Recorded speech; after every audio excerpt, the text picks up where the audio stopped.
कोणी असेल, महाविकास आघाडीचा जो उमेदवार असेल तो आपला उमेदवार,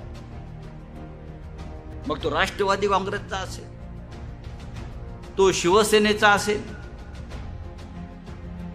तो काँग्रेसचा असेल. या देशामध्ये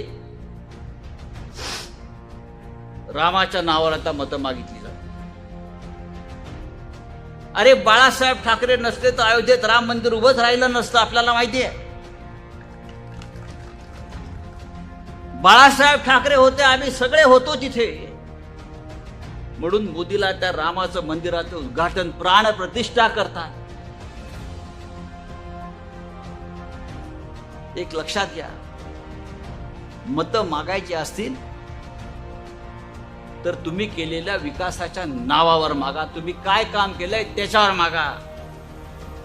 अरे देवाच्या नावावर भिकारी सुद्धा भीक मागतो. तुम्ही तुमच्या कामावर मतं मागा. विजयी भव.